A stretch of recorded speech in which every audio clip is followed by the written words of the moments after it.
Adjagba de l'ITF à Londres, coordinatrice de projets de pêche en l'Ouest Afrique, y compris, ça veut dire qu'il y a 3 pays, donc le Ghana, le Sénégal et le Côte d'Ivoire. La Côte d'Ivoire. La pêche INN. Donc la pêche INN, c'est une des raisons pour laquelle on est aujourd'hui à Dakar, parce qu'on organise un symposium, parce que c'est une question très importante pour le secteur de la pêche. Donc la pêche INN, c'est la pêche illégale, non réglementée. La pêche INN, c'est illégal, non réglementé et non déclaré. Et ça, c'est très important parce que ça fait perdre beaucoup d'argent aux pays africains tous les ans. Et ce qu'on essaie de faire, c'est de voir comment on peut travailler ensemble. Parce que les poissons bougent. Et c'est pour ça, entre les 3 pays, c'est bien qu'on a une façon de travailler ensemble pour savoir qu'il doit avoir les moyens pour éradiquer cet phénomène ensemble. Parce que si chaque pays essaye de faire ça, c'est pas aussi, il n'y aura pas autant d'impact que si on fait une campagne sous-régionale et ensemble, en tant que syndicaliste. Les objectifs du projet, déjà, c'est pour organiser des membres, des pêcheurs dans le côté industriel, le côté artisanal, pour qu'ils aient beaucoup plus de force et pour avoir plus de travail décent dans le secteur de pêche. Deuxièmement, la vulgarisation de la Convention C188, qui déjà ça a été ratifié dans les 3 pays. Ça, c'est très bien, mais maintenant, on passe à l'implémentation. Comment on fait ça et à quoi ça sert? Parce que aussi pour avoir plus des accords pour les pêcheurs, pour qu'ils aient des conditions de travail meilleures. Surtout des pêcheurs africains qui vont aux Seychelles, qui travaillent dans les bateaux européens. Il y a beaucoup de discrimination, il y a beaucoup de problèmes, il n'y a pas de il n'y a rien qui est réglementé par rapport à leurs travaux. Donc, les projets travaillent sur ces 3 points. L'impact déjà, c'est le travail de projet qui a fait que dans les 3 pays, le 688 est déjà ratifié. Ça, c'est déjà quelque chose de gagné. Maintenant, on passe. Bien sûr, le Sénégal était en premier, mais ils passent maintenant à la vulgarisation de ces conventions. Et dans les autres pays, c'est récent. Le Ghana, c'était 2024. Et la Côte d'Ivoire, c'était cette année. En juin, j'étais là quand ça a été signé.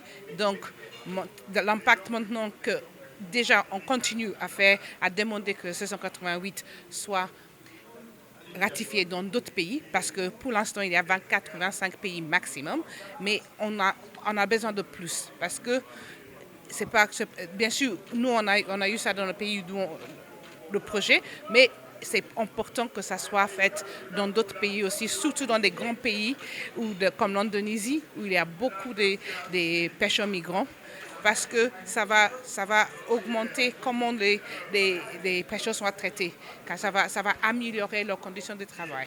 Donc ça, c'est l'impact qu'on cherche, c'est d'avoir le travail décent. C'est tout simple.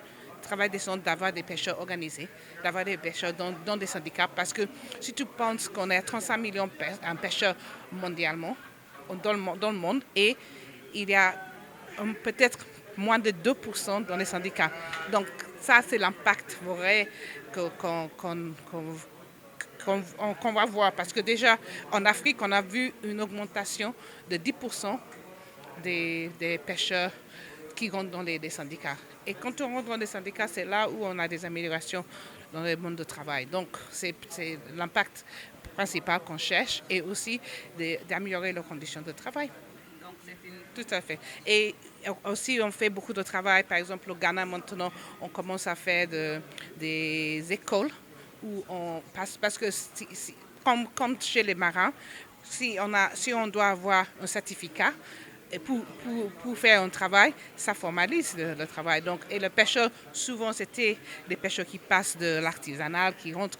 Donc, ça veut dire qu'il n'y a pas beaucoup de respect donc, pour cette travail. Donc, maintenant, si on commence à avoir des universités où on peut apprendre le métier, on peut avoir un certificat, je pense que ça aussi, ça va changer quelque chose. Et ça fait partie de le travail que nos affiliés au Ghana ont fait avec le l'OIT, qui a fait en sorte que ça maintenant, c'est une possibilité et ce sera une réalité en 2026. Donc ça, c'est... asalaamaaleykum mbooloo mi maa ngi tudd Mame Yacine Diagne nekk ci syndicat marine marchand. Comme ni ko Mathilda waxee rek projet bi tey moo ñu fi andi suñu projet boo xamante ne pour 3 pays la Sénégal Côte d'Ivoire ak Ghana.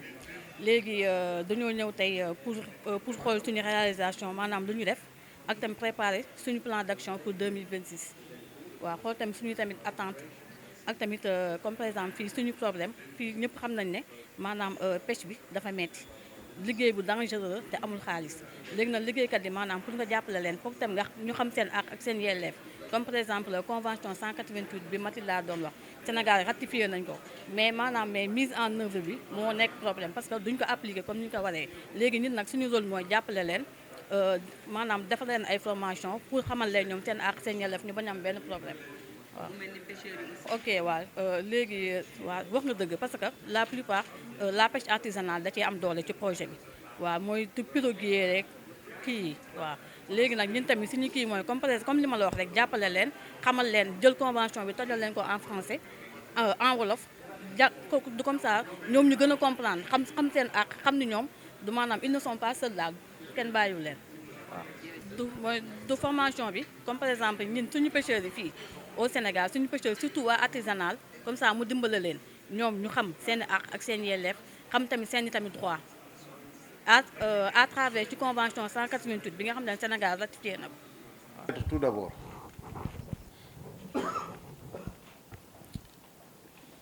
de rendre un hommage mérité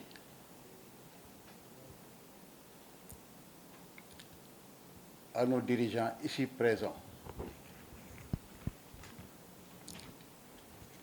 qui n'ont ménagé aucun effort aujourd'hui pour honorer leur présence dans notre auguste assemblée.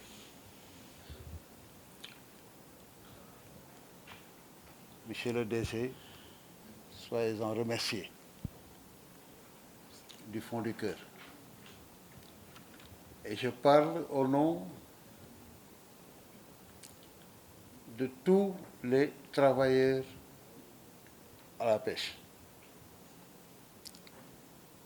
Comme l'a dit tantôt le coordonnateur de la sous-région, M. Baylasso, comme membre,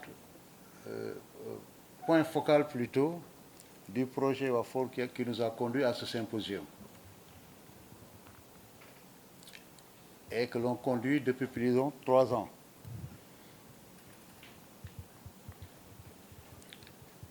Comme il l'a rappelé tantôt, notre pays a servi de socle ou bien de baromètre à certains pays qui sont en train de copier sur l'exemple du Sénégal. Et ça, tout ça, c'est à votre honneur en tant que dirigeant de ce pays. Nous vous en remercions et nous vous en félicitons.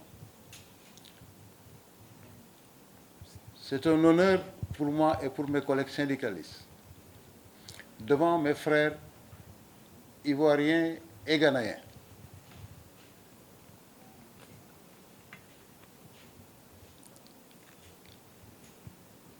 C'est un honneur. Ils ont parcouru des kilomètres pour venir assister à ce symposium et partager les idées avec nous. C'est tellement important. Je ne veux pas être trop long.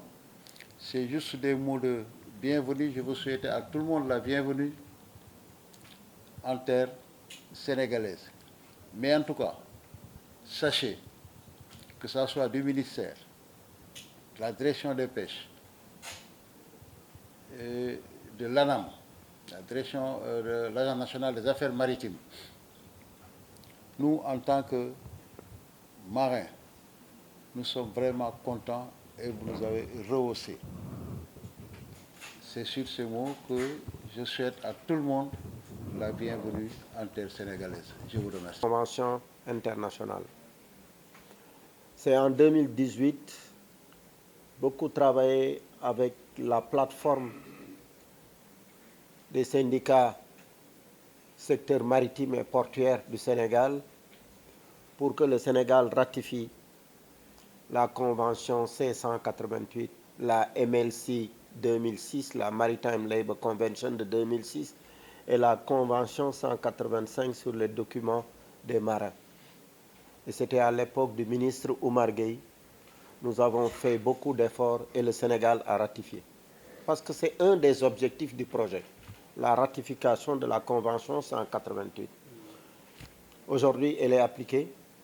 Ce que nous demandons simplement, c'est que le Sénégal puisse envoyer régulièrement ses rapports, mais que ces rapports-là, avant envoi au BIT, soient soumis à l'avis des partenaires que nous sommes, les employeurs et les travailleurs. Ça, c'est extrêmement important pour qu'on parle tous d'une même voix quand il y aura des problèmes.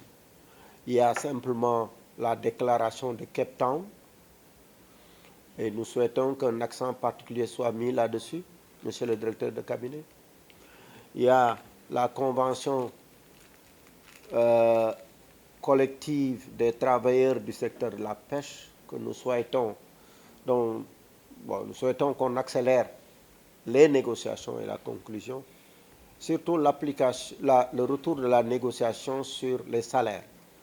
Il y a, avec votre appui, et ça Yerokan nous a rendu compte, vous nous avez beaucoup appuyé l'année dernière quand il s'est agi de négocier un accord transitoire sur les salaires des marins pêcheurs, ici au Sénégal, parce que le salaire de base, sauf erreur de ma part, était à 173 000 ou 133 000 euros. Et vous avez trouvé un accord à 200 et quelques mille francs CFA. C'est un pas important, mais il reste beaucoup à faire par rapport à la norme fixée par l'OIT et par rapport aussi à ce que veut l'ITF. Donc nous comptons aussi sur vous pour nous aider à ça. Le Sénégal est à la croisée des chemins, un pays producteur de pétrole et de gaz en mer, avec des impacts sur la pêche. Donc nous souhaitons qu'un équilibre soit trouvé pour que le secteur de la pêche ne soit pas le grand perdant et que nous puissions bénéficier de toutes ces mamelles. Donc voilà, vous savez, quand vous venez voir les syndicalistes, monsieur le directeur de cabinet, à part les mots de bienvenue, il y a la besace des revendications. Et nous souhaitons que vous en faites part à Madame la ministre de la Pêche et des Affaires maritimes. 3 femmes, 3 hommes, pour montrer aussi que l'Afrique ne reste pas en arrière par rapport à la promotion de la femme.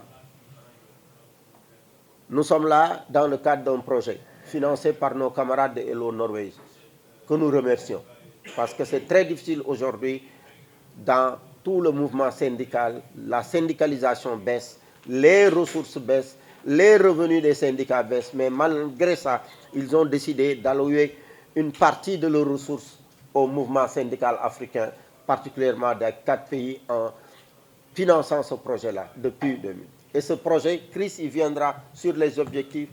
C'est des syndicats forts, c'est un travail décent, c'est la ratification de la Convention 188 et d'autres conventions comme la déclaration de Cape Town, etc. etc. Donc c'est dans ce cadre-là que nous sommes ici. Et parce que le métier, c'est l'occasion au nom du bureau régional de rendre un hommage à tous ceux qui nous fournissent ce que nous mangeons régulièrement. Nous ne savons pas dans quelles conditions ils pêchent. C'est un des métiers les plus dangereux du monde. Et les moins rémunérés.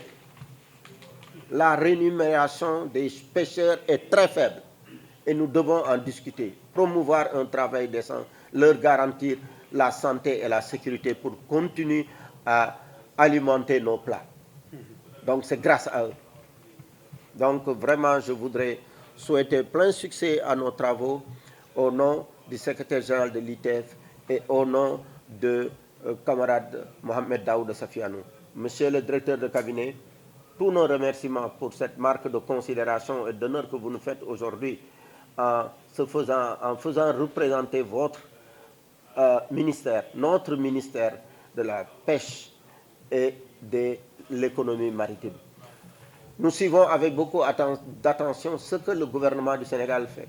Pendant longtemps, nous avons, et c'est un des problèmes dans le secteur de la pêche, dans tous les pays, c'est le problème de la gouvernance. Pendant longtemps, les gens ont parlé de la mauvaise gouvernance du secteur de la pêche, surtout de la délivrance des licences. Et nous avions toujours réclamé la publication de la liste des bateaux de pêche. Et le Sénégal l'a fait en 2024 et l'a fait en 2025. Nous souhaitons que le Sénégal continue de donner cet exemple-là. Et vraiment, merci pour les efforts que vous faites en faveur de la pêche, d'une pêche durable, d'une pêche qui donne du travail décent aux différents marins, aux différents pêcheurs du monde entier. Je vous remercie de votre aimable attention. On that route alone last year. So this is a humanitarian crisis, and it's born from economic injustice and unsustainable fishing, especially for a country like this that has such productive waters and such a large coastline. And this is not just an environmental issue. We should treat this as a humanitarian problem. Now, the Sustainable Fisheries Partnership Agreement that Senegal had in place with the EU was designed to promote sustainability and mutual benefit. That's at least how these agreements are framed. But in reality, as we see in lots of the other SFPAs around the world, they really benefit European companies and consumers far more than the countries that actually own the resource. And I think the example of the cancellation of the SFPA in Senegal shows that it wasn't delivering enough benefits to the Senegalese people. The latest protocol expired in November last year, so the agreement is dormant, so there's no active rules, no contributions, and no accountability. And without governance, these industrial fleets continue to operate in a grey zone with little regulation. That's obviously also a problem. So part of ITF's work, and through especially our sister organization, ETF, the European Transport Workers Federation, we are pressuring the EU as well, because otherwise there's a risk that these agreements just become a neo-colonial tool and don't actually favor the countries that they're, in theory, designed to benefit. At present, the focus needs to be on African workers, African fishers, and African ecosystems, and they cannot be sacrificed to feed a growing Asian or European consumer demand. For that reason, we set up the West Africa Fishers Organizing Project, the WAFOP project, because a lot of the issues that we see here in Senegal, we see as well in Ghana and in Cote d'Ivoire, and indeed across West Africa, whether it's overfishing, IUU, labor abuse in the industrial fleet, concerns over food security or migration. This problem is very real and very urgent.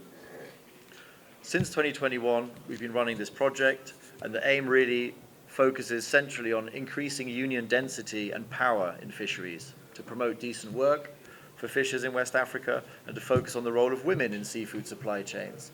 We know that fishers, especially migrant fishers, are often an invisible workforce, but in global fisheries around the world, especially artisanal fisheries, it's the women that are the invisible workforce that do all of the processing, smoking, and distribution, and that's something that the WAFOP project thinks is central to making progress in the region. So we've also organized this symposium to draw on experiences on IUU fishing in other countries and look at the successes or failures and see how we can inform our joint cooperation going forward.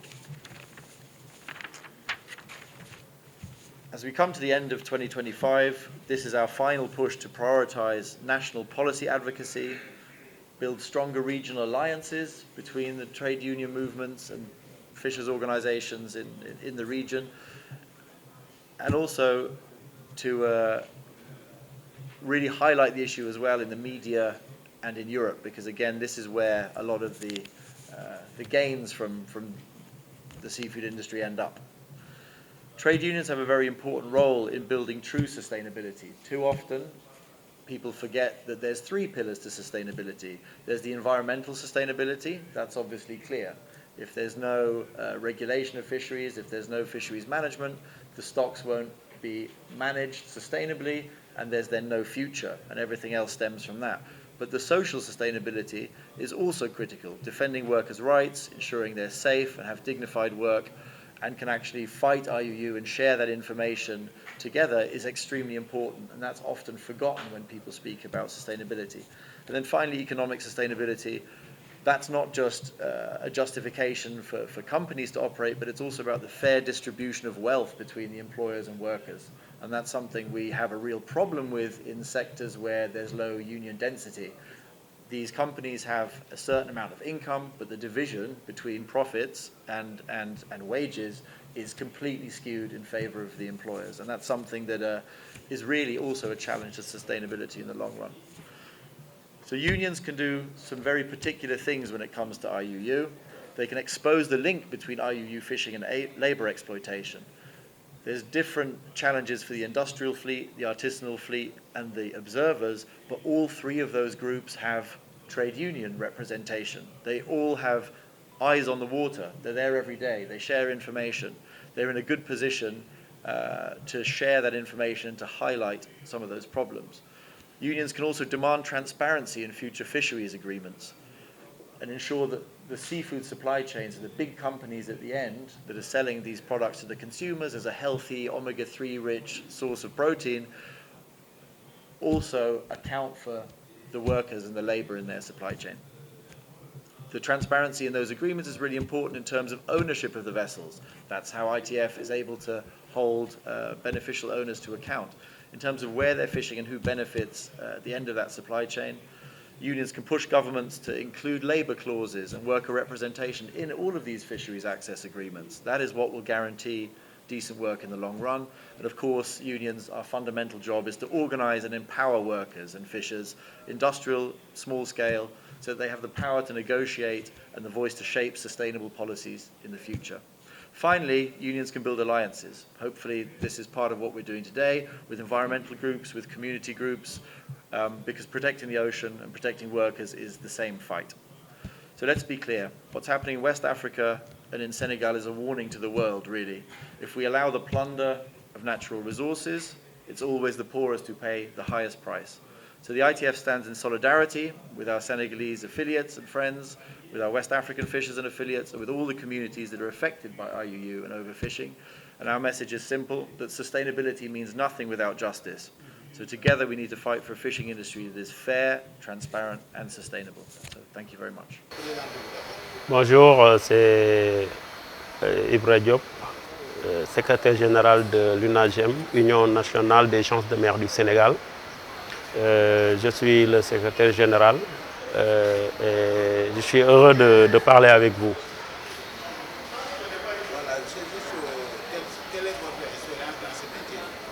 Mon expérience dans ce métier résume presque à 30 ans. J'ai fait les chalutiers ici au Sénégal 6 ans, puis je suis allé aux Seychelles et à Abidjan pour presque 18 ans. Et même bien avant, j'ai fait un peu de la pêche artisanale, puisqu'étant lébou et habitant dans la petite côte. Donc cette expérience, ça vaut à peu près 24 ans dans ce métier de la navigation. Vous avez assisté à scènes de violence ou de discrimination au sein de votre Oui, comme on dit, et puis ça c'est au-dessus de tout le monde. La navigation, présentement, comme dit l'autre jour, il n'y a pas la police, il n'y a pas l'hôpital là-bas. Il n'y a personne à peu près qui peut s'occuper de nous en temps réel. Mais les chaînes de violence, peut-être actuellement, ça commence à diminuer avec l'aide de l'ITF, qu'on remercie énormément. Mais on a eu à vivre des scènes de violence, comme d'harcèlement. Et même présentement, jusqu'à maintenant, il y en a qui, comme exemple, il y a une fois qu'on a dit à un marin de ne pas syndiquer, qu'on lui a de signer des papiers pour dire qu'il n'est pas affilié à un syndicat. Et ça, vraiment, l'OIT, c'est une chose que l'OIT refuse. Donc, des scènes de violence physique aussi, il y a eu. Mais je peux dire que maintenant, avec l'aide de cet organisme ou avec les autres organisations, ça a totalement diminué. Mais ça existe jusqu'à présent.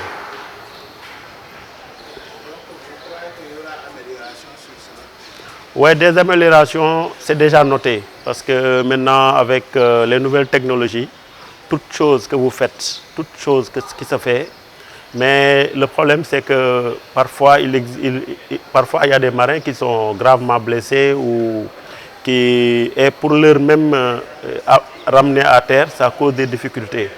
Je ne dis pas seulement au niveau international, même au niveau du Sénégal, il y a eu des scènes où un marin travaillant dans un bateau a eu à être blessé. Et pour le ramener au port, parfois ils prennent les petits pirogues pour l'amener et ça cause parfois des dommages irréversibles pour le marin et autres.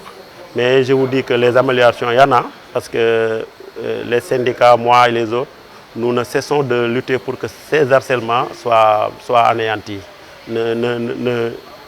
pour qu'il n'y ait plus de violence. Les INN, comme je dis à l'autre, il faut qu'il y ait des surveillances accrues et répétées. Et puis il faut que les marins eux-mêmes, nous on lutte tout le temps pour que les rémunérations des marins soient plus conséquentes, pour que le marin, ça contribue à l'assurance du marin, pour que lui-même il puisse constituer à part entière sur la surveillance. Les marins doivent être inclus parce que les INN, ça ne se résume pas simplement à ce qu'un bateau entre dans une zone interdite, mais au niveau des bateaux, tu vois parfois si le tonnage ou si la capture est très importante, il y en a des bateaux qui font le tout pour prendre que la qualité. Après les autres, ils le jettent en mer, ce qui est nuisible. Donc les NN je pense bien que aussi on doit plus impliquer les observateurs et comme le dit l'autre, les protéger bien parce que si l'observateur n'est pas bien rémunéré ou que si la part ou une moitié de son salaire est assurée par l'armateur, ce qui se faisait avant, et ce sera très très très difficile pour que l'observateur puisse respecter son travail. Il faut que l'État ou des organismes s'occupent vraiment de la protection de ces observateurs et de ces marins pour que ces pêches INN soient totalement rayées de cette carte.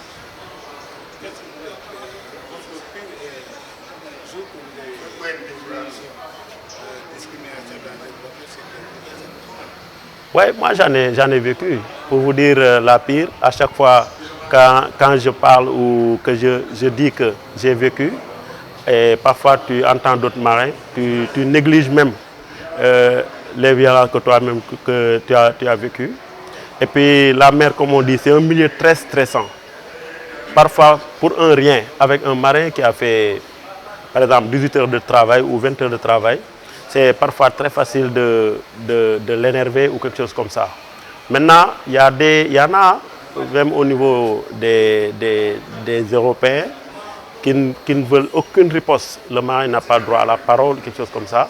Bon, j'ai eu à vivre aussi avec un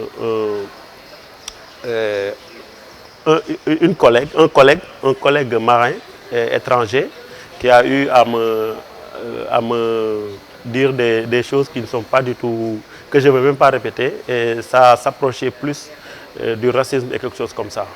Et tout le temps aussi, on voit que la discrimination, il y en a au niveau de la nourriture, au niveau, bon, ils ont plus d'avantages que nous. C'est ça, on ne peut pas dire qu'il y a pire discrimination que ces choses. Donc les harcèlements, ça se vit, mais réellement, ça commence à se dissiper. Et ça, c'est une chose, très sincèrement, que les organismes ou nos directions ou les autorités doivent y veiller pour que ces choses cessent. Parce que ce n'est pas du tout normal. Voilà. Je crois que les marins ou les pêcheurs peuvent Les marins, je ne pense pas trop, parce qu'à chaque fois qu'il y a action et si on les, s'il y a réaction, ce ne sera pas du tout bon. Nous, en tant que syndicat, en tant que représentants, et puis le syndicat marin est un peu difficile parce que le syndicat marin n'est pas embarqué à bord. C'est le marin qui vous dit avec d'autres témoignages et là tu te mets à combattre ces choses. Mais c'est extrêmement difficile pour un marin lui-même d'essayer de diminuer ces choses. Parce que si réellement l'employeur ou le capitaine qui est ton supérieur, si tout le temps il se met à vous faire des choses, il y en a des gens qui vont accepter parce que ils se disent que si ce n'est pas eux, il y a l'autre personne qui va travailler à leur place. Donc il y a certaines personnes qui souffrent mais en silence. Mais nous essayons par notre position de toujours les sensibiliser de ne pas trop toujours répondre à la provocation. Mais notre objectif premier est de faire à ce que ces choses ne se réalisent, ne se fassent plus. Donc il y a des améliorations comme je viens de dire, mais on veut que ces harcèlements, ces discriminations, tout soit rayé de la carte. Parce que là-bas, il n'y a pas la police, il n'y a pas la justice. C'est leur parole contre la nôtre. Et d'habitude, leur parole est plus pesante que la nôtre, que la parole des marins. Donc, c'est un climat social et un climat apaisé que les syndicats veulent pour que réellement, parce que chaque jour, j'ai l'habitude de dire que l'armateur, il ne sait pas ce qui se passe à bord, mais les commandants, les capitaines, d'habitude, il y en a qui familiarisent bien avec les marins. Donc nous souhaitons que ces choses soient éradiquées, parce que c'est un milieu qui c'est seulement travailleurs et employeurs. Donc pour la bonne marche des choses, pour qu'il n'y ait plus de frustration, qu'il n'y ait plus de mouvement d'humeur, il faut que ce climat soit de plus en plus apaisé. Merci mon frère.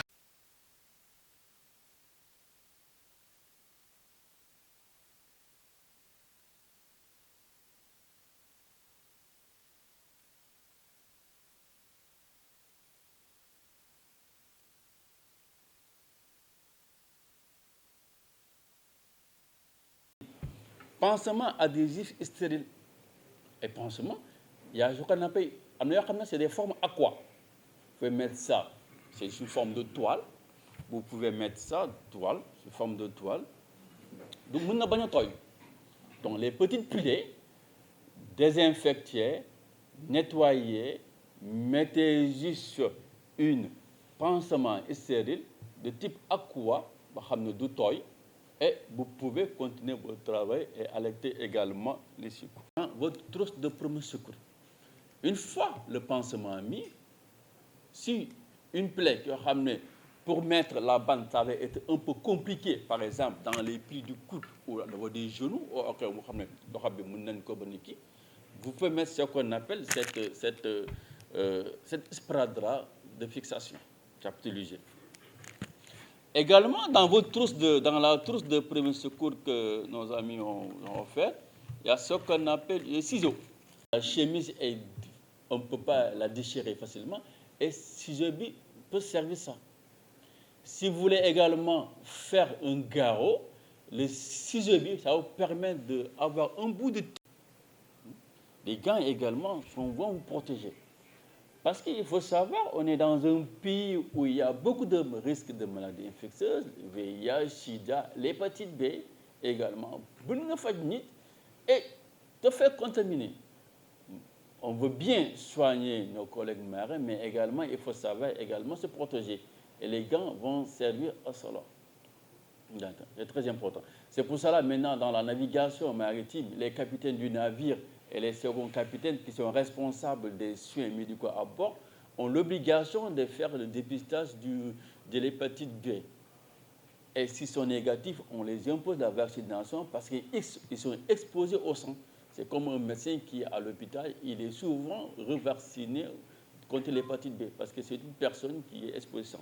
Donc c'est une obligation maintenant conseillée pour les capitaines du navire le dépistage du virus hépatite B pour pouvoir assurer les soins médicaux à bord et éviter les risques d'être exposés au sang. Des gels hydroalcooliques, il faut toujours avoir avant de manger, dans le terrain, dans les restaurants, également, il faut toujours avoir, quand on sort des toilettes, il faut avoir des gels hydroalcooliques également. Ça peut aider, on est dans un pays avec le Covid, les maladies infectieuses. Il faut avoir également du gel hydroalcoolique pour pouvoir avoir une bonne hygiène, éviter de transmission les microbes. La couverture de survie également, c'est très important. Également, ça permet de réduire le risque d'hypothermie. D'accord? C'est ça, c'est la couverture de survie avec deux fils. Il y a une face dorée et une face argentée. Donc maintenant, pour lutter, vous n'êtes qu'il lui il commence à faire une hypothermie. Après une noyade, après un homme à la mer, vous lui mettez la couverture de survie avec la face dorée extérieure. Donc, quand vous suivez une personne, quand vous mettez la couverture de survie, c'est la face dorée qui est à l'extérieur. Maintenant, pour lutter contre l'insolation et le coup de chaleur, c'est la face argentée qui doit être à l'extérieur. Donc, tout ça, ça doit être dans la trousse de premier secours. Donc, l'intérêt de la trousse de premier secours, c'est pour agir rapidement devant quelqu'un qui saigne, qui blesse et qui a besoin d'être soigné par son camarade de bord. D'accord. Bon, les recommandations, c'est important, c'est la formation.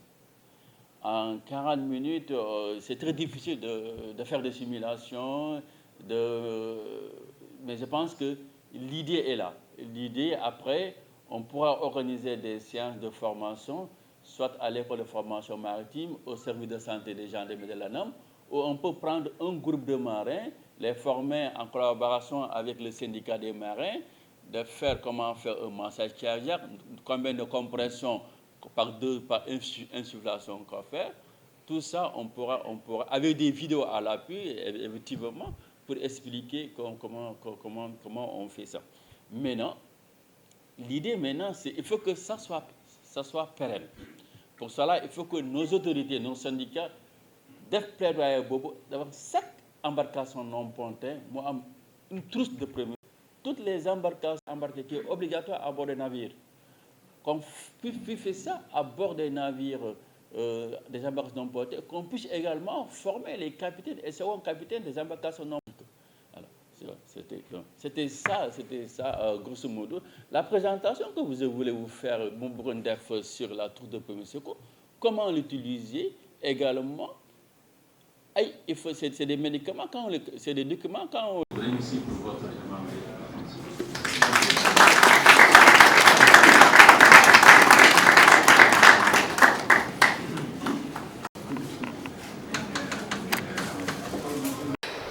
Bonjour, chers invités, chers collègues et tous ceux qui me regardent à travers cet instrument visuel. Je me nomme Aliou Ndour, officier maritime, ressortissant de l'école de formation maritime du Sénégal. Avant tout cela, j'étais matelot au niveau de la pêche artisanale, marin au niveau de la pêche artisanale. J'ai échelonné pour aller au niveau de la pêche industrielle. Après, j'ai fait l'école. Comme je viens de vous le dire auparavant, je suis devenu officier maritime. J'exerce le métier de second commandant et même de commandant. J'ai eu pas mal d'expérience dans le domaine de la pêche industrielle et même dans le domaine de la pêche artisanale. Pouvez-vous revenir sur vos expériences? Pouvez-vous revenir sur vos expériences? Oui, mes expériences, je peux dire que depuis que, comme nous, on est des villageois, on habite à bord de la mer, à bas âge, on combine les études et le métier maritime. Nos parents ont des bateaux, ont des pirogues, comme je l'ai dit, sur qui des fois on va en mer pour commencer à faire l'apprentissage. De ce fait, après l'école, on accède à la pêche industrielle. Étant des marins, des boscos à un moment donné, afin d'acquérir plus d'expérience, on parvient à aller à l'école pour faire la formation maritime. Étant donné qu'après la formation maritime, on sort comme des officiers. Avec un parcours, on peut même aller jusqu'à être des commandants. De ce fait, donc j'ai fait plus de 20 ans à la pêche industrielle comme matelot officier. Donc, je me dis que j'ai pas mal été une personne très expérimentée à la matière. Donc, j'ai de l'expérience. Je suis un professionnel à la matière. Dans votre parcours, est-ce que vous avez eu à vivre des situations de violence ou de discrimination? Oui, bon, en tant qu'officier, des fois, on voit tout juste à chaque instant des discriminations, des fois des violences. C'est dû des fois, la discrimination, c'est dit par les commandants, par exemple, qui a tiré à bord des bateaux étrangers, soit des bateaux de pavillon sénégalais.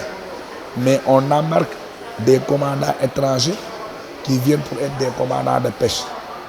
Ces commandants de pêche-là, ils viennent, tu les apprends la majeure partie à virer, c'est-à-dire tu leur fais la familiarisation du bateau. Une fois qu'ils soient familiarisés et qu'ils commencent à comprendre le travail à bord, tu deviens un ennemi à eux. Tu deviens l'indésirable. À chaque instant, ils te collent des problèmes pour pouvoir te débarquer. Et le problème qui se pose est que l'armateur à qui appartient le bateau ne va pas prendre le temps de t'écouter, toi qui es l'officier, toi qui es le Sénégalais, toi qui es l'Africain, qui est à bord. Donc je me dis tout juste que ce qui cause des problèmes à chaque instant, c'est les embarquements. Il y a toujours des tiraillements entre les officiers sénégalais et les commandants de pêche qui ont été embarqués sur les bateaux battant pavillon sénégalais. Et ce qui découle au chômage des officiers. En même temps, des officiers aussi qui vont au chômage en profitent aux commandants étrangers qui sont à la retraite, qui ont travaillé dans leur pays jusqu'à aller à la retraite pour revenir dans notre pays, prendre nos places, les chipper. Et tout cela, c'est à cause d'un désagrément. Est-ce que vous avez des solutions pour combattre l'INM? Pour combattre l'INM, nous avons des solutions, beaucoup de solutions. Ce que je vais dire, je m'adresse directement au ministère de la Pêche. Il faut qu'on essaye de trouver des gens qui ont de l'expérience, comme les officiers maritimes, qui ont de l'expérience. On essaye de les intégrer sur les navires à qui on donne les licences. On les garantit aussi sur le travail pour qu'ils puissent au moins dénoncer les illégalités de pêche. Donc, s'il arrive à ce que le commandant, comme il a l'autorité d'exercer, c'est l'armateur qui l'écoute. Tout ce qu'il dit, c'est l'armateur dit oui. Donc, si le ministère leur donne le pouvoir de pouvoir contrôler le commandant et de faire un rapport sur ce commandant, une fois que le commandant est dans des zones indésirables, donc cela, ça va combattre la pêche illicite au niveau du Sénégal. Il faut qu'on intègre les officiers comme étant des observateurs, des officiers qui ont l'expérience, qui ont duré dans la navigation, étant des commandants d'autres choses. C'est cela, si on appesantit sur cela, certes qu'on aura une solution pour parer à ce fléau. Bonjour, c'est Ibra Diop, secrétaire général de l'UNAGEM, Union nationale des chances de mer du Sénégal. Je suis le secrétaire général et je suis heureux de parler avec vous. Quelle est votre expérience dans ce métier? Mon expérience dans ce métier résume presque à 30 ans. J'ai fait les chalutiers ici au Sénégal 6 ans, puis je suis allé aux Seychelles et à Abidjan pour presque 18 ans. Et même bien avant, j'ai fait un peu de la pêche artisanale, puisqu'étant lébou et habitant dans la Petite Côte. Donc cette expérience, ça vaut à peu près 24 ans dans ce métier de la navigation. Vous avez assisté sein de votre métier? Oui, comme on dit, et puis ça c'est au-dessus de tout le monde. La navigation, présentement, comme dit l'autre jour, il n'y a pas la police, il n'y a pas l'hôpital là-bas. Il n'y a personne à peu près qui peut s'occuper de nous en temps réel. Mais les chaînes de violence, peut-être actuellement, ça commence à diminuer avec l'aide de l'ITF, qu'on remercie énormément. Mais on a eu à vivre des scènes de violence, comme d'harcèlement. Et même présentement, jusqu'à maintenant, il y en a qui, comme exemple, il fut une fois qu'on a dit à un marin de ne pas syndiquer, qu'on lui ait de signer des papiers pour dire qu'il n'est pas affilié à un syndicat. Et ça, vraiment, l'OIT, c'est une chose que l'OIT refuse. Donc, des scènes de violence physique aussi, il y a eu. Mais je peux dire que maintenant, avec l'aide de cet organisme, avec les autres organisations, ça a totalement diminué. Mais ça existe jusqu'à présent.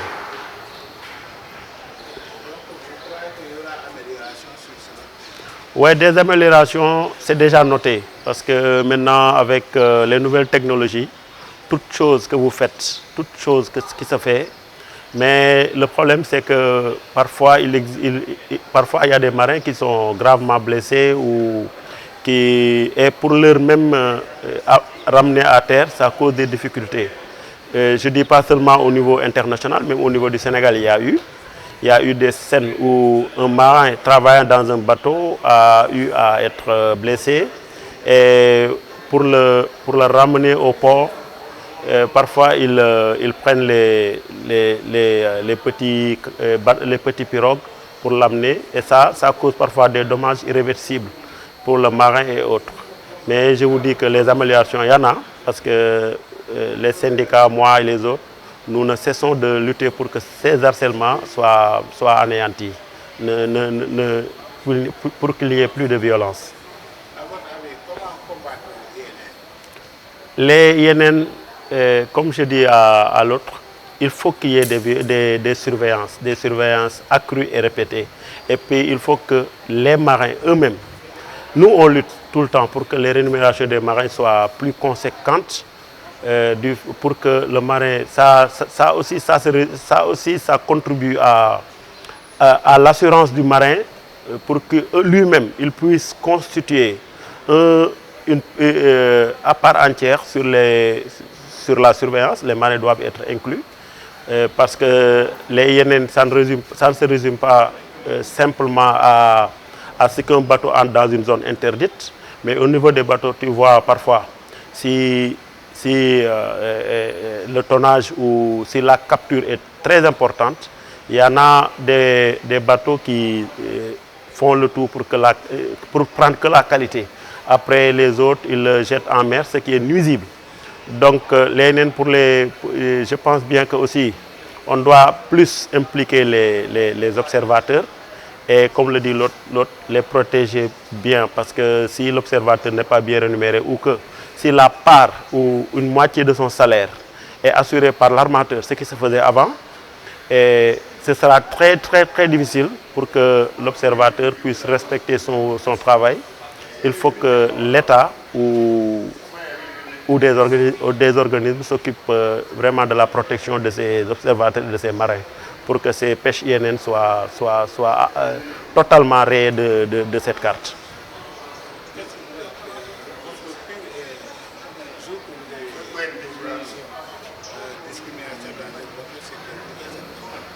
Oui, moi j'en ai vécu. Pour vous dire la pire, à chaque fois quand je parle ou que je dis que j'ai vécu, et parfois tu entends d'autres marins, tu négliges même les violences que toi-même que tu as vécu.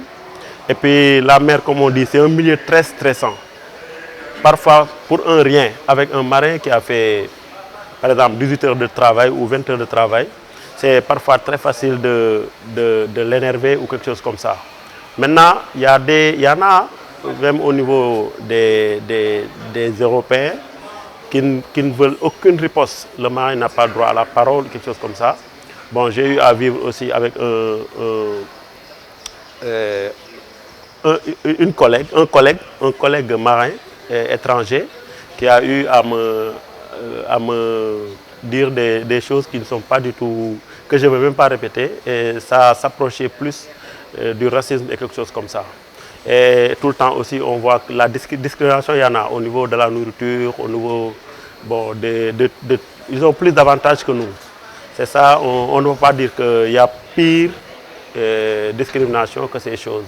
Donc les harcèlements, ça se vit, mais réellement, ça commence à se dissiper. Et ça, c'est une chose, très sincèrement, que les organismes ou nos directions ou les autorités doivent y veiller pour que ces choses cessent. Parce que ce n'est pas du tout normal.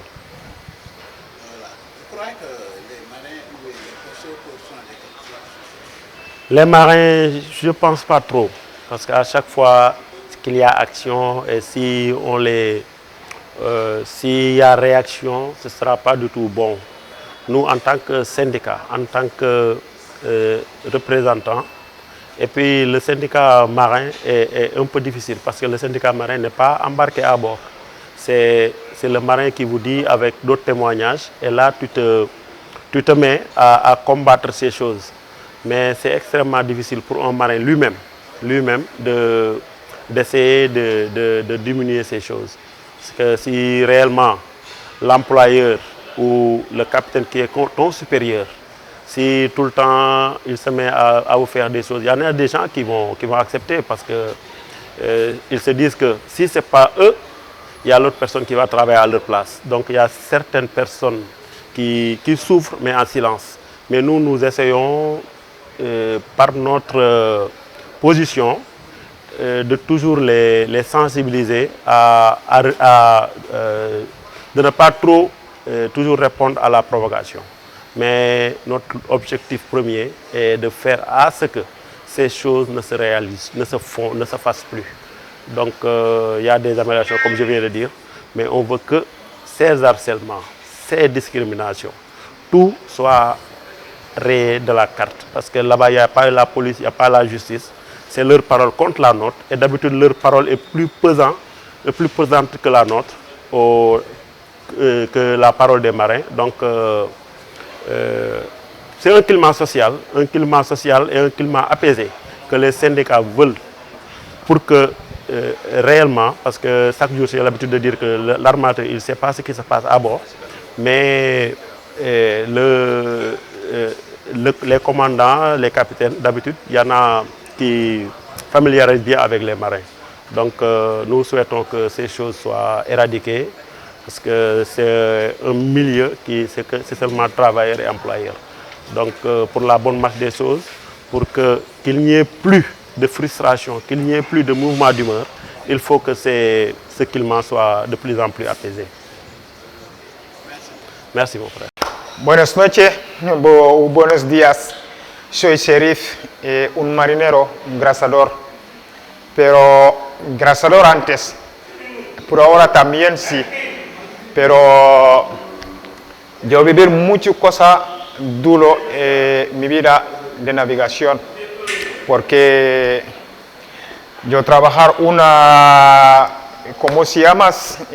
Una oficina en una compañía que llama Almacora. Pero antes está con AGAC Senegal.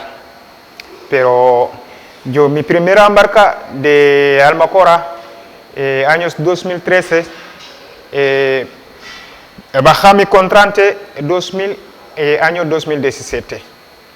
España, en Almacora no baja mis contratos.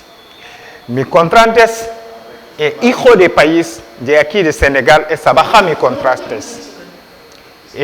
Oficina de llama AGAC. Esa baja mis contratos, no Almacora. Porque si cuando baja, él me llama el sheriff en España mandar aquí un papel y baja tu contrato. Yo le dije, ¿qué problema? Él me dijo, no hay problema.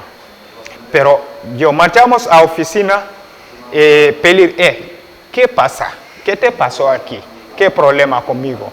Él me dijo, no hay problema en el barco. España dije, baja tu contrato. Yo le dije, de verdad, él me dijo, sí. Yo pedir un papel de bajar mi contrato, porque yo tengo un contrato indeterminado, ¿entiendes? Si cuando baja mi contrato hay que mirar un papel que es avisar que tú ser ese problema no quiere trabajar aquí. La oficina en Senegal me dijo, no dale un papel, yo te pago tu dinero y ya está. Yo le dije, no, ese es muy fácil. Yo voy a, ¿cómo se llama? A ANAM para señalar. Yo te señalo a ANAM, pero mi sindicante apuntar un papel y llevar también a ANAM. Que llama el hombre de oficina que pregunta, este chaval, ¿qué problema le hay? Él dijo, nadie, España dije, bajar el contrato. Cuando baja mi contrato, mi hijo tiene accidente. Mi mujer hay un bambina, tiene accidente, un papel de médico de mi hijo, él llama a médico, el hijo decide si cuando venir a médico, no tocar. Porque no tocar, bajar el contrato de padre de hijo, no pagar dinero, bajar también el papel de hijo de médico para hacer ¿cómo se llama? Un señal. Eso no es normal. Si cuando va a, ¿cómo se llama? Al tribunal, yo hay de verdad. En nosotros hacer un proceder. Yo ganar también, pero por ahora yo no ganar ni un como favor de me ese papel. Yo tengo muchos problemas. Yo no pedir una persona dinero. Yo pedir una persona que sabe esas cosas que ya echar mano para me ayudar. Yo no necesito dinero para nosotros, no. Yo no necesito dinero para nosotros. Yo quiero una persona que me ayuda para salir del problema, para ganar mi vida. Porque antes yo sudar por mi familia, yo sudar por ayudar a nosotros. Ahora yo perdí todos. Yo perdí mi independencia porque el hijo de mi país, no es España, no Almacora, el hijo de mi país, es a romper mi vida. Ese es seguro. Muchas gracias. Vale. Voilà, bon, je m'appelle Omar Cissé, je suis de Yoff, je représente le GIE Galbi. Nous sommes actuellement ici en séminaire de formation ici à l'hôtel Axil, quoi. Pouvez-vous revenir sur votre expérience positive ou négative dans le domaine maritime? Je remercie Dieu. Bon, alhamdoulilah, je n'ai pas eu d'accident en mer. Là, je remercie beaucoup le bon Dieu, quoi. Bon, pour les expériences que j'ai eu à exercer ici en mer,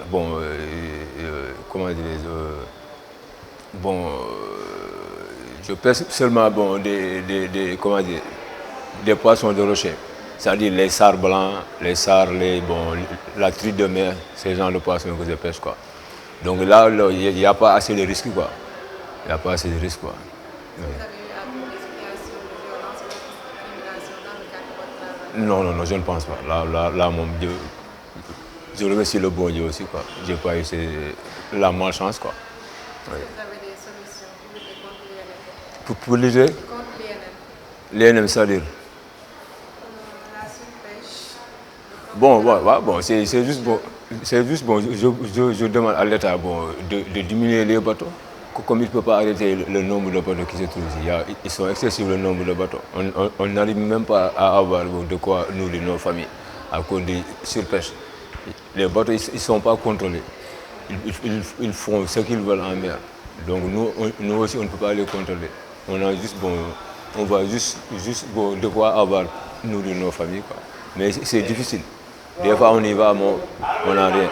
C'est difficile des fois, quoi.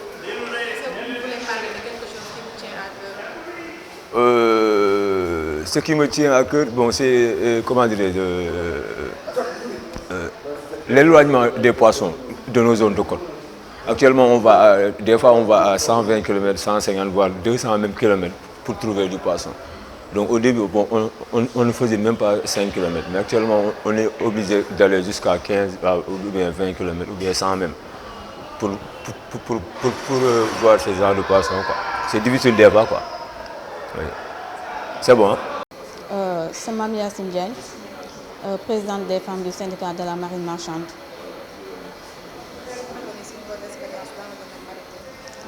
Pour le monde maritime, bon, notre expérience, nous avons pu constater la discrimination au niveau des travailleurs. C'est pourquoi nous avons élaboré la convention de la C190. C'est pourquoi aussi, nous mettons de la pression à l'État pour qu'il signe cette convention.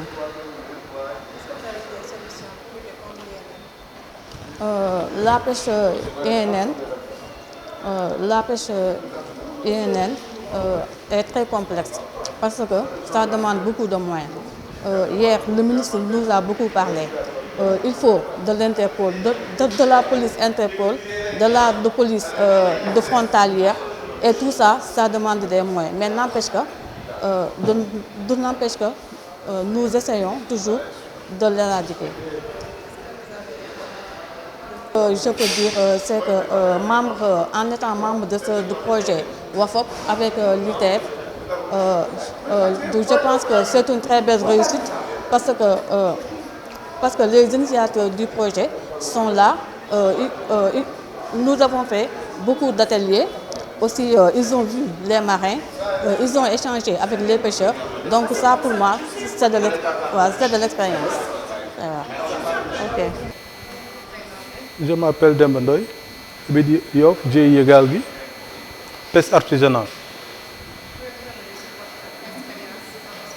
Nos expériences professionnelles par rapport à notre expérience personnelle, professionnelle, le plus souvent on se lève tôt vers 3h du matin, 4h du matin pour aller en haute mer pêcher pour survivre à nos besoins ainsi que familial. Le plus souvent, le poisson devient de plus en plus rare. On a d'énormes difficultés pour en trouver.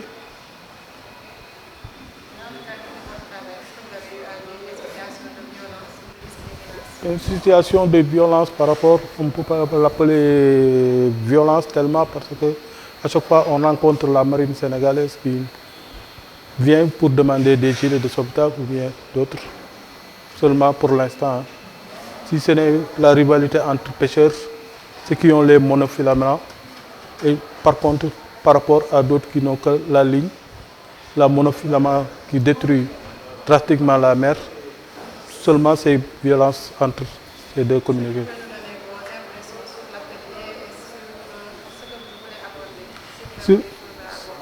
Sur l'atelier, on a parlé sur le côté santé.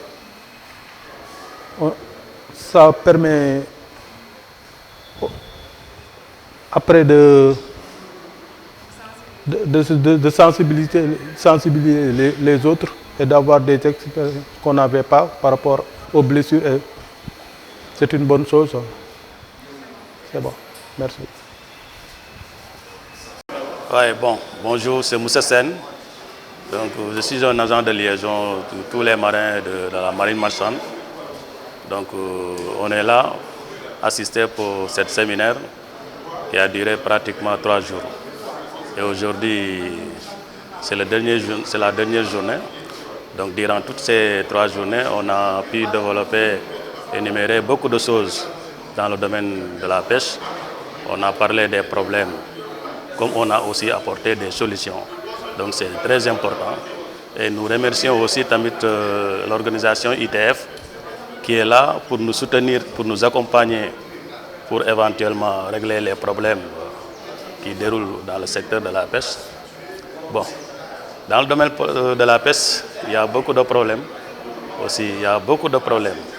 Voilà pourquoi nous sommes connectés à ITF pour nous apporter un soutien, un support, de pouvoir régler ces problèmes-là. Parce qu'à nous seuls, les syndicats, les marins, on ne peut pas régler le problème. Donc sinon, on sera seul, on sera un peu faible pour confronter ces différents problèmes existants. Bon. raison pour laquelle ITF organise des séminaires comme dans la sous-région, pratiquement Abidjan, Ghana et également Sénégal. Cette année-ci, c'est nous, Sénégal, qui ont organisé cette conférence. Donc on va profiter de cette conférence pour pouvoir aussi régler et apporter des solutions. Vous avez vu dans les 2 jours derniers, vous avez vu nos autorités. Donc on a parlé beaucoup de choses, beaucoup. Malgré les efforts que nos autorités sont consentis dans le secteur de la pêche, on est fiers avec nos autorités, hein, franchement parler. Parce qu'il y a pas mal de problèmes qui ont été réglés par nos autorités. Soit ANAM, beaucoup d'autorités, donc on arrive à avoir réglé et apporté beaucoup de solutions. Voilà, donc en vie, voici en sorte donc quelques points à énumérer. Aujourd'hui, c'est l'invitation des marins. Vous avez vu la salle, comment ça a été vraiment plein. Donc les marins, donc actuellement, c'est eux, je peux dire, bon, c'est la matière grise dans le mouvement syndical. Donc si toutefois que les marins, on arrive à satisfaire les revendications des marins, donc vraiment c'est bien. Ah, c'est bien. Parce que sans les marins, les mouvements syndicaux ne peuvent pas aller. Donc il est formellement qu'on les associe, qu'ils viennent s'affiler dans les mouvements syndicaux. Mais malheureusement, certains armateurs le voient autrement. D'ailleurs, ils reçoivent des menaces en conséquence pour la perdition de leur emploi. Donc nous invitons aux armateurs aussi de pouvoir avoir cet état d'esprit de compréhension, de laisser les marins d'affiler dans les syndicats où ils veulent s'affiler. Donc si cette communion existe entre les marins, l'affiliation des marins par rapport aux syndicats, vraiment ça sera parfait. Donc nous invitons tout le monde donc, de venir soutenir le mouvement syndical. À plus forte raison, l'organisation internationale ITF qui est là. Donc vraiment ça sera une très bonne chose. C'est tout ça, c'est pour dans le bien-être des marins. Voilà, donc nous saluons vraiment donc, cet mouvement. Nous remercions tout le monde aussi. Remercions aussi nos autorités aussi. Vraiment. Donc merci à toi aussi donc, qui nous a posé ici certaines questions donc, pour pouvoir avoir des éclaircissements dans ce domaine de la pêche. Merci beaucoup. Bonjour à tout le monde, c'est Alioune Diagne, commandant en pêche. Vraiment, je suis aussi dans le syndicat des gendarmes offshore pétrole et gaz, dont je suis le secrétaire général à la pêche. Je suis aussi membre de la plateforme syndicale au Sénégal. Bon, de telle sorte qu'on était venu ici à l'hôtel Axil avec l'organisation ITF dans le cadre vraiment des renforcements entre tous travailleurs.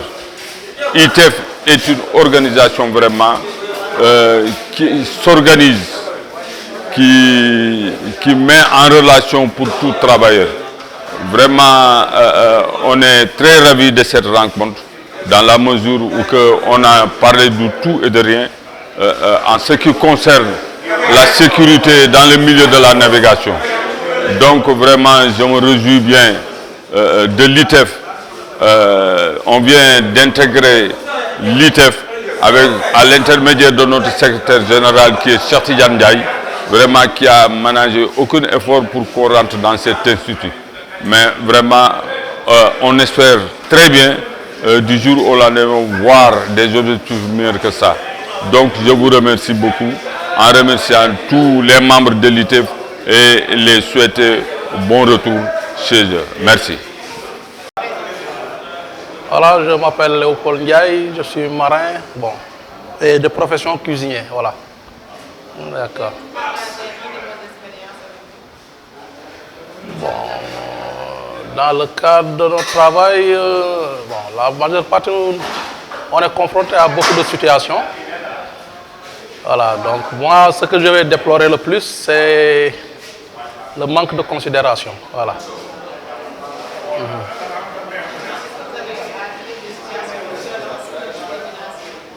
Bon, de violence, bon, verbale surtout, on en voit surtout dans les navires. Et, voilà, et de discrimination aussi, ça ne manque pas. Voilà. Bon, tout ce que je peux dire, c'est que nos autorités nous prêtent une oreille. Voilà, puisque c'est nous qui sommes sur les navires et que c'est nous qui sommes confrontés aussi à ces situations-là. Voilà, qu'ils nous prêtent une oreille afin qu'on puisse s'exprimer et qu'ils puissent avoir aussi nos avals et nos avis et nos suggestions. Voilà. Bon, la formation a été intéressante. Voilà. Là, vraiment, j'aimerais que tout un chacun puisse en bénéficier. Voilà, s'ils peuvent répéter ça aussi de temps à autre pour permettre aux marins, les pêcheurs de pouvoir d'acquérir d'autres connaissances. Voilà. C'est Cheikh Tidiane Ndiaye, secrétaire général du syndicat national des gens de mer, offshore pétrole et gaz du Sénégal.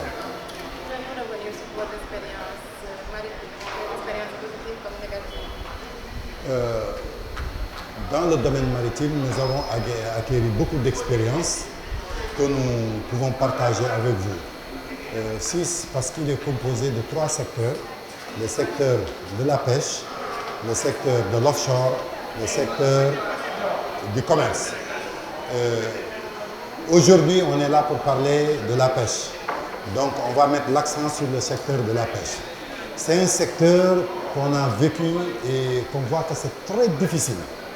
On peut l'expliquer sur plusieurs facteurs parce que depuis l'indépendance, les armements ont des habitudes et des pratiques qu'ils font et à l'heure très difficile de leur faire reculer ou de leur faire revenir dans les normes internationales comme nationales.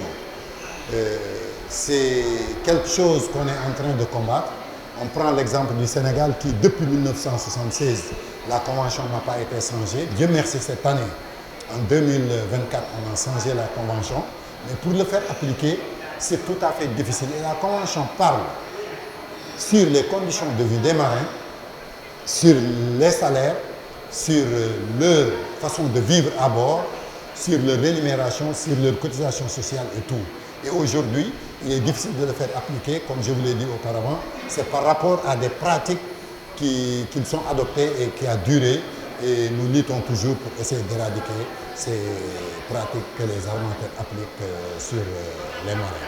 Sur le côté pêche, comme vous le savez, moi j'ai suivi les panels ici et les discours des autorités, mais je mets l'accent surtout en tant que syndicaliste que j'ai vécu, c'est une expérience que je veux partager. Il faut que l'on mette l'accent sur la syndicalisation des marins, premièrement. Deuxièmement, de la même façon qu'on fait à terre dans chaque société de faire des élections des délégués, on peut faire des élections des délégués à bord et protéger le délégué, lui donner des responsabilités. Ça pourra lutter contre la pêche illicite, la pêche humaine. Parce que le délégué pourra rendre compte directement à son syndicat qui rendra compte directement aux autorités ou à qui de droit. Donc moi, c'est l'expérience que j'ai vécue parce que beaucoup de choses que je connais aujourd'hui à travers ces navires, ce sont mes mandants qui sont là-bas qui me le disent. Mais comme dans les côtes de la marine marchande, il est permis de syndiquer, mais on n'a pas mis l'accent sur les délégués à bord. Il y a certaines compagnies qui l'acceptent pour avoir des interlocuteurs, mais moi je propose qu'on aille plus loin. Parce que l'officier, des fois, il fait tampon entre la compagnie et le bord. Donc l'officier, d'une part, des fois, il est un peu incliné vers la compagnie. Alors que le marin, même l'officier, en tant que tel, hier j'ai entendu le panel international qu'on a fait, la dame a parlé que l'officier pourrait bel et bien lutter contre la pêche humaine. Mais moi, je dis personnellement qu'il est plus adéquat et plus normal que l'on nomme des délégués. Ces délégués, plus l'officier, ça va faire un plus et ça va nous permettre de mieux lutter contre la pêche illicite.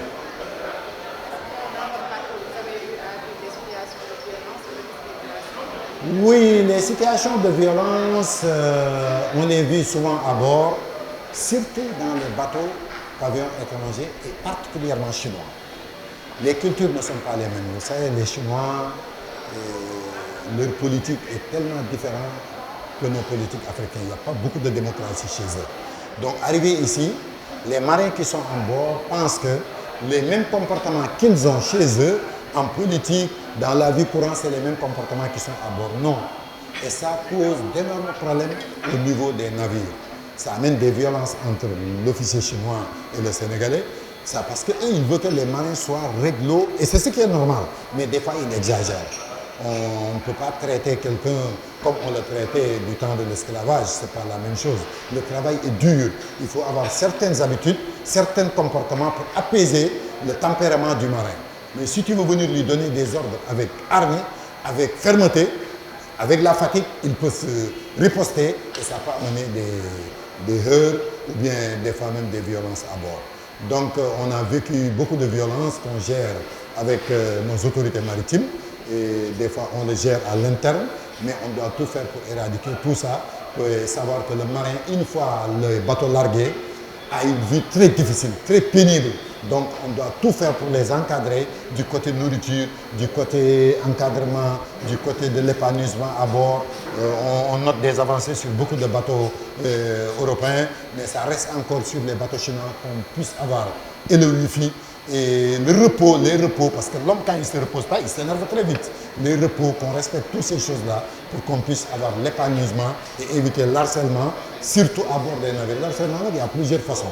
Actuellement, on voit que dans le monde maritime, il y a beaucoup de filles qui embrassent ce métier. Donc l'harcèlement prend une autre envergure. On ne parle même pas de l'harcèlement sexuel, mais la façon dont l'Européen voit l'harcèlement, quand tu regardes une femme, d'une façon on le considère comme l'harcèlement. Chez nous, on peut se taquiner et faire certains trucs, mais il faut que les marins se préparent à ce phénomène nouveau qui vient d'arriver. C'est les femmes qui sont à bord pour savoir que maintenant, il y a un autre comportement. Parce que moi, j'ai vécu avec l'offshore, un marin qu'on a débarqué parce qu'il a parlé avec une fille américaine. Bon, nous, la façon dont on parle et les cultures diffèrent. Et eux, leur façon de parler, ce n'est pas la même chose. Si cette dernière juge qu'elle a été violentée par ce monsieur, nous, quand on a reçu les dossiers, on savait bel et bien que ce monsieur voulait seulement se taquiner avec la fille, alors qu'elle l'a considéré comme un harcèlement et ça lui a fait perdre son travail.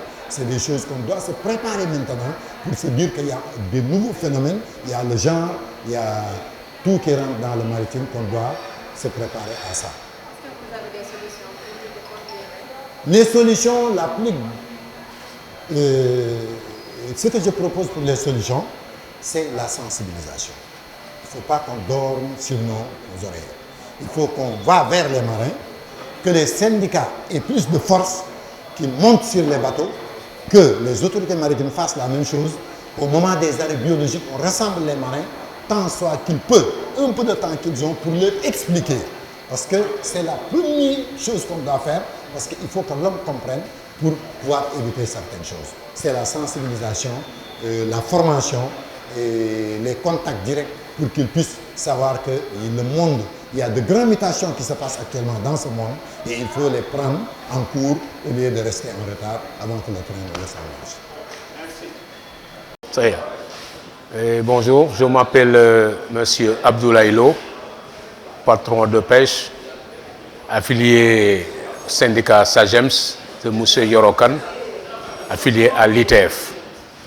Bon, cette journée, c'est une journée vraiment satisfaisante parce que avant de gagner notre combat pour la pêche artisanale, c'est un métier un peu difficile. Pour les convaincre aussi, ce n'est pas facile. On a fait presque le tour de littérature. On était parti à Mour, Joal, Guéréo, partout pour rencontrer les marins pêcheurs. Mais vous savez, les marins pêcheurs, pour les convaincre, ce n'est pas facile.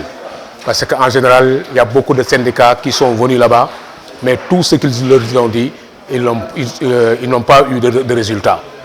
Bon, lorsque notre syndicat Yorokan m'a saisi, il faut qu'à la fin de cette année, il faut que d'abord l'ITF sera content.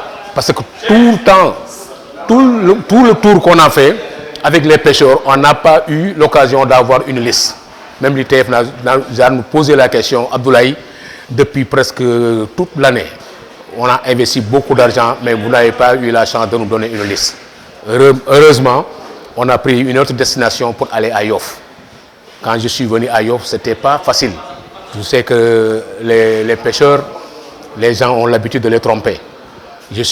Quand je suis venu, j'ai contacté un beau-frère qui s'appelle Omar Sis. Je lui ai dit, non, je suis venu uniquement au nom de l'ITF. On n'est pas venu pour faire la politique. Avant tout, je veux que vous rentrez sur Google, vous tapez ITF pour savoir ITF c'est quoi. Je suis reparti. Le lendemain, je suis revenu. Il m'a dit à mon grand, vraiment, l'ITF, ça nous intéresse. Je les ai dit, il faut essayer de former votre GIE. Comme ça, ITF, il pourra soutenir, il pourra vous aider. Parce que ITF, il ne règle pas un problème d'une personne. ITF, il règle un problème de l'ensemble. Bon, ils ont réglé tout. Ils m'ont fait la liste. Automatiquement, ils m'ont envoyé ça. J'ai remis ça à notre secrétaire général Yorokan. Il a pris la liste, il a envoyé directement à l'ITF à Londres. Il nous a répondu. Ils nous ont dit qu'il faut que vous préparez un tableau pour l'adhésion. J'ai remis le tableau à Omar Sis. Tous les marins, tous les pêcheurs qui sont là-bas, ils ont donné leur accord, on a fait l'adhésion.